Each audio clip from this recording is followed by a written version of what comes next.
శ్రీమాత్రే నమః. బాధలు కష్టాలు తట్టుకోలేక ఒక వ్యక్తి పరమాచార్య స్వామి వారి దగ్గరకు వచ్చి, స్వామి నేను ఈ బాధలన్నీ తట్టుకోలేకపోతున్నాను, ఏదైనా ఒక పరిష్కార మార్గం చూపించండి అని చెప్పి వేడుకున్నారు. అప్పుడు మహాస్వామి వారు ఆయనకి ఒక మార్గాన్ని చెప్పారు. అదేంటో ఈరోజు మనం ఈ వీడియోలో తెలుసుకుందాం. ఈ మార్గం ఆయన ఒక్కరికే కాదు, మనందరికీ కూడా సూచన చేశారు మహాస్వామి వారు, ఉపదేశాన్ని ఇచ్చారు.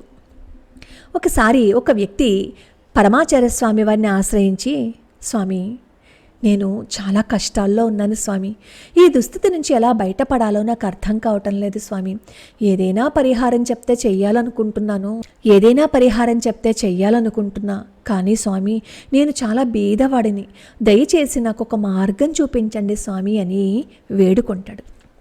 పరమాచార్య స్వామి వారు అప్పుడు ఆ వ్యక్తితో చెప్తారు, నీకెంత కష్టంగా ఉందో అనిపించిన ప్రతిసారి నేను చెప్పే పని చేయి, నీ కష్టాలు నశించిపోతాయి అంటారు పరమాచార్య స్వామి వారు. వెంటనే అతను అంటాడు, ఏంటి స్వామి, చెప్పండి స్వామి, తొందరగా చెప్పండి స్వామి, నా బాధలు నా కష్టాలు తొందరగా తీరిపోవాలి, దీని నుంచి నేను తొందరగా బయటపడిపోవాలి అంటాడు ఆతృతగా. స్వామివారు కాసేపు మౌనంగా ఉండి, ఇప్పుడు చెప్పను, నువ్వు కొంచెం సేపు నిశ్శబ్దంగా ఇక్కడే కూర్చో అని చెప్పారు. సరే, ఆ వ్యక్తి చేసేదేం లేక అక్కడే కూర్చున్నారు. ఎందుకంటే అతనికి ఆ కష్టం నుంచి బయటపడే మార్గం కావాలి. అతను అలా కూర్చున్నంతసేపు ఆ సమయంలో స్వామివారు ఇంకొకరితో మాట్లాడుతూ ఉన్నారు. అలా మాట్లాడుతూ ఉన్నంతసేపు ఈ వ్యక్తి అలాగే కూర్చుని ఉన్నాడు, ఎదురు చూస్తున్నాడు స్వామివారు ఎప్పుడు పిలుస్తారా అని. కొంచెం సేపు అయిన తర్వాత మహాస్వామి వారు అతనితో అంటారు, ఇప్పుడు నీ కష్టాలను తొలగించేదేంటో నేను చెప్తా, నిశ్శబ్దంగా కూర్చుని నువ్వు రామా రామా రామా అంటూ ఆ పేరుని పునరావృతం చేస్తూ ఉండు. నువ్వు అలా చేస్తే ఆ స్థలానికి ఆంజనేయ స్వామి వారు వస్తారు. రామా అనే పిలుపు వినగానే సీతాదేవి అక్కడికి వస్తుంది. రామా రామా అంటూ మనసుతో పూజ చేస్తే పరమేశ్వరుడైన రామభక్తుడు స్వయంగా అక్కడికి వచ్చేస్తారు. ఆయనతో పాటు పార్వతీదేవి కూడా వచ్చేస్తుంది. శివుడు శక్తి ఉన్న స్థలంలో వినాయకుడు సుబ్రహ్మణ్యేశ్వర స్వామి వారు ఉంటారు. వారు వచ్చిన చోట లక్ష్మీదేవి కటాక్షం ఉంటుంది, తప్పదు. లక్ష్మీ కటాక్షం ఉన్న చోట మహావిష్ణువు ప్రత్యక్షమైపోతారు. విష్ణువు ఉన్న చోట దశావతారాలు కూడా కనిపిస్తాయి. అలా భగవంతుడు ఉన్న చోట అందరూ దేవతలు, మునులు, ఋషులు వచ్చి చేరిపోతారు. ఇదే రామనామ మహిమ.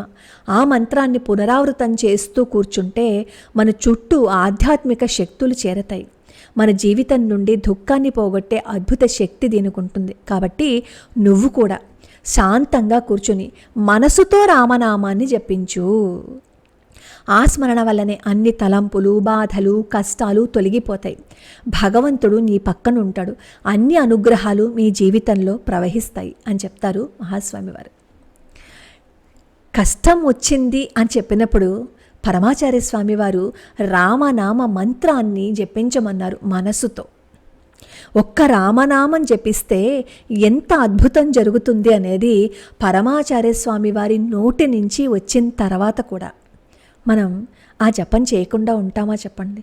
ఇది కేవలం ఒక భక్తుడికి చెప్పిన ఉపదేశం మాత్రమే కాదు, ప్రతి మనిషికి మార్గదర్శకతగా నిలిచే మాట.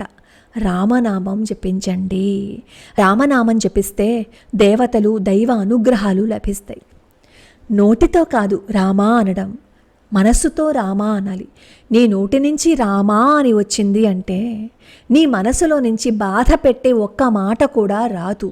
అలా బాధ పెట్టే మాట నీ మనసులోంచి వచ్చింది అంటే నువ్వు నీ మనసులో రాముణ్ణి ఉంచుకోలేదు. నువ్వు రాముణ్ణి నీ మనసులో ఉంచుకోలేదు అన్నప్పుడు నీ కష్టం, నీ బాధ ఎలా తీరుతుంది చెప్పండి? ఇంత అద్భుతమైన మార్గాన్ని మనకిచ్చిన తర్వాత కూడా మనం దాన్ని పాటించకుండా ఉండగలమా చెప్పండి? అపార కరుణా సింధుం జ్ఞానదం శాంతరూపిణం శ్రీ చంద్రశేఖర గురుం ప్రణమామి ముదాన్వహం.